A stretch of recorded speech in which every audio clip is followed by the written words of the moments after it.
না খুব ভালো। হ্যাঁ বলেন ভাই বলেন, কামড়াবে না, আপনি বলেন। যে কামড়াবে না জীবনও। কুকুর ভালো, শীতকাল কুকুর ভালো তো। আসসালামু আলাইকুম প্রিয় দর্শক ভাই, এই আবু সাইদ আপনাদেরকে দৃষ্টি আকর্ষণ করে একটা ভিডিও ধারণ করতেছি। আপনারা দেখুন, এই যে লাল গেঞ্জি গোলাপি কালারের যে লোকটা কুকুর নিয়ে খেলা করতেছে, সেই লোকটা একজন নেতা মানুষ।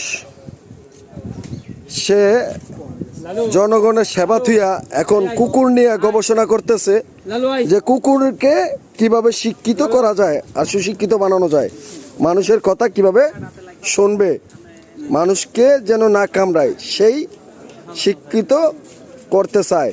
এই সেই লোক, যাবে দেখেন ওনার পিছে পিছে কুকুরটা যাচ্ছে। আপনারা দেখুন, একটা বিস্কুট খাবেন, ওই হেভি হ্যাঁ, শিক্ষা ভাই, ও এই যে দেখেন করবে না। কত সুন্দর ভাবে